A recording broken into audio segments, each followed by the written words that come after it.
For those of you who don't know, I've never had a garden before, and I've just moved into a new house, and I've got my own garden for the very first time. So I thought, when I'm doing it up, when I'm, inevitably going to be doing some gardening out here, why not film it? Involve my friends. There's basically just a lot of brambles around here, and nettles and overgrown things that, like ivy, I love, but I don't want it to be completely taken over, so I'm going to cut some of that back and just see what ground we have. I've got some plants already that we need to put in the ground straight away pretty much. I've got a rosemary, a couple of different flowers, and then there's plants inside that should be outside, like I have indoor kale, indoor tomato, indoor spinach. I'm going to put those in the shed, acclimatise them slowly to the outdoors so they don't go into shock.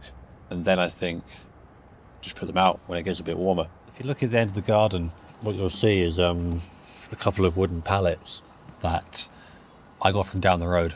Put them in like a kind of L shape, and then lay down loads of brambles and ivy and things, and then put compost and sheep wool and food scraps. The problem with putting the food scraps out is that the local fox absolutely loved the idea of that and was very, very grateful to me. Every night basically came for a feast. What I need to do is get a few more and actually construct a whole thing with corner brackets. Potentially put a mesh on the side of it, because I know foxes can just get through anything. I've brought you into the shed because I feel like you deserve to see it. I can't just show the outside and then not bring the camera to show the inside of the shed. Having the things hung up on the hooks here just remind me of being in a bothy, of just the feeling of like getting in after you're caught in a storm and just hanging your things up on pegs and hooks and nails to dry. Just nice, just a nice touch. So like having a boards here to hang things up. It's revolutionary for me because you can keep things outside but dry, so they just don't get wet. These teeth are so sharp, so that will just get through all the brambles and all the stuff in the way. I've also got this little pickaxe, so if I need to cut through anything, I can cut through anything with the axe at the pick. It's just good for aerating the soil, just mixing it up.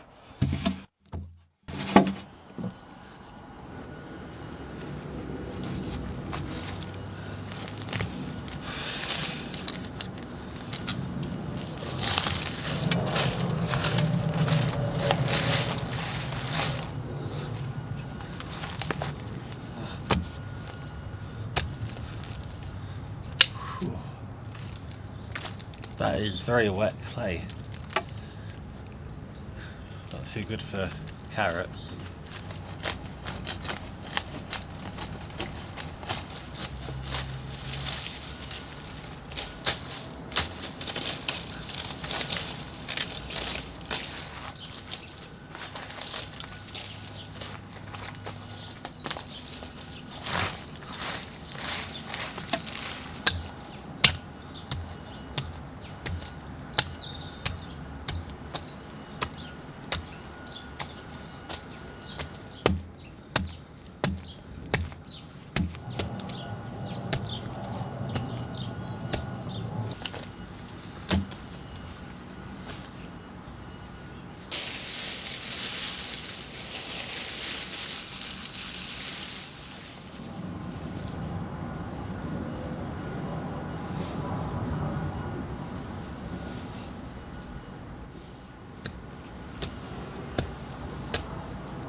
I think, genuinely, this is brilliant. I'm really happy with this. Before, it was just completely covered in brambles and ivy and just a matted mess. And now I've turned this into essentially, when I can lay compost, once I lay compost on this, it is turned into essentially a perfect flower bed.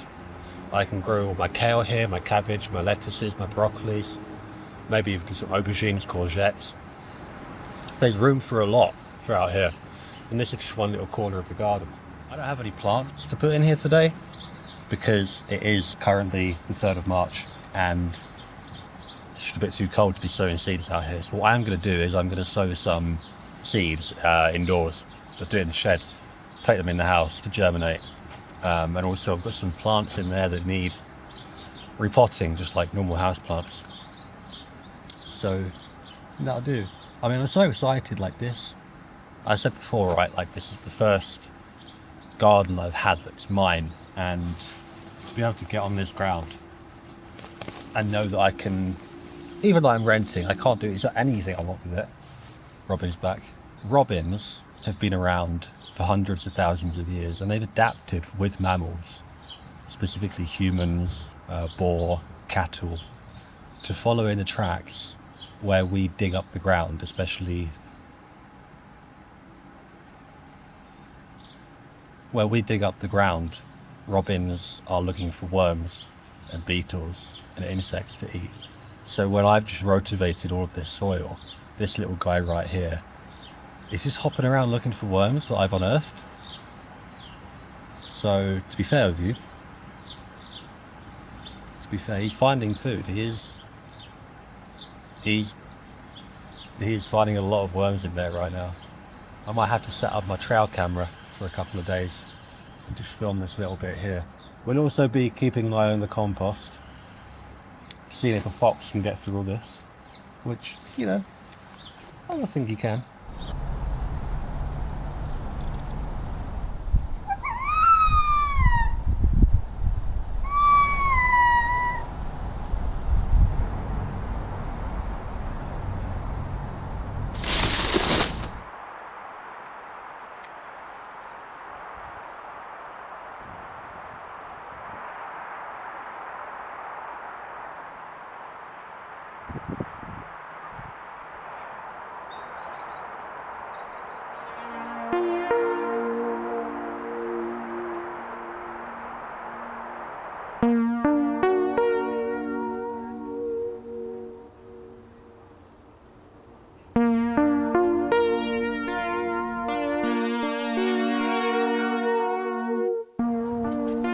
Friday the 20th of March. Priorities today are 3 things. Number 1 is get all of these put out. So right here, we've got loads of plants that I have been growing indoors. This is a kale of the cabbage family. This is a kale too. Got a tomato plant right here. This spinach has been going for quite a while, but like a lot of them, they just kind of need the sunshine. They're fine indoors, but they get a bit too, you know, locked up. Got a lot of seeds. See all of these in here. All these seeds are just various vegetables. Things like carrots, tomatoes, kale, broccoli, onions. They need to be sown. Now, it's a little bit early to sow them directly outside. They probably won't germinate properly and live long. They'll come up a little bit and probably get eaten. So I'm going to sow those, germinate them indoors by the front window, and when they're ready to go out, put those in the ground. I went to Gloucestershire and I got these mammoth, absolute behemoth seed potatoes. Now these potatoes will need to go in the ground pretty soon. In this bag here, we've also got onions, which I got, and shallots. These are bulbs, which are tiny, cute little things, but they will grow into whole plants and they will grow in massive, properly sized vegetables for us to eat.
miniature greenhouse.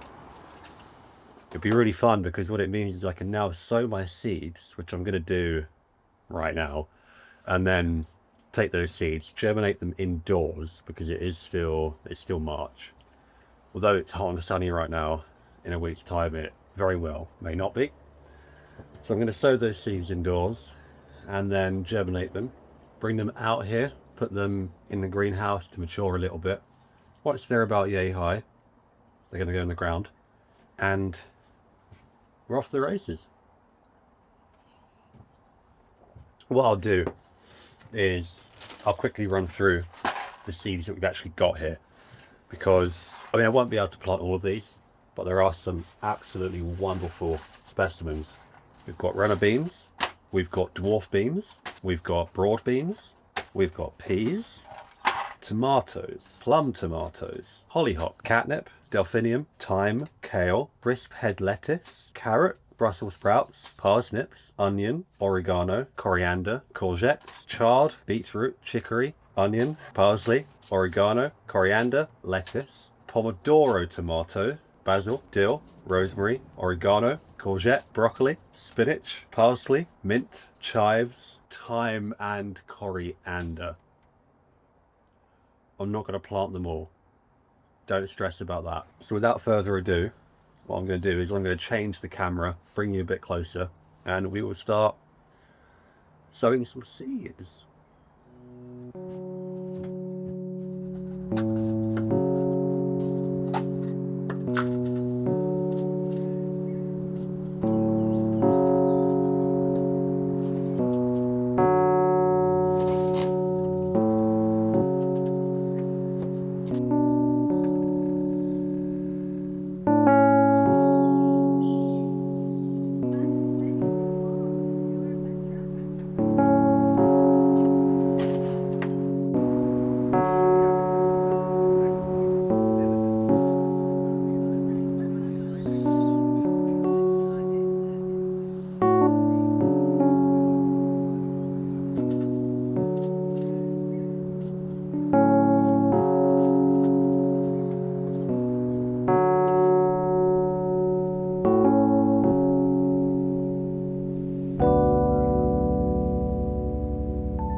And there we have it. The end of the beginning of spring. Thank you so much for watching this episode. I really do appreciate it. Growing plants for me is something so spiritual, so calming, but also so practical. All of this food will be, at the end of the summer, eaten. If you want to follow the journey from seed to plant to dinner plate, do subscribe, do follow along. There'll be more episodes in which we follow the progress of all these onion plants coming up, potatoes coming up, all those seeds indoors germinating, becoming plants, everything here, those acorns growing into trees. Next episode, I'll even be fixing this compost pile into something a little bit better that the foxes can't get into. It's beautiful, it's wonderful, it's domestic bliss. One thing I'll say, one closing note is, if you have a garden, use it. Please use it. We are not conglomerates, we are not Shell, we're not BP. We have no overarching power, but what we do have is individual freedom, and we can use that freedom to turn carbon in the air into carbon within plants, and that to me is just wonderful. Thank you for watching. I'll see you next time.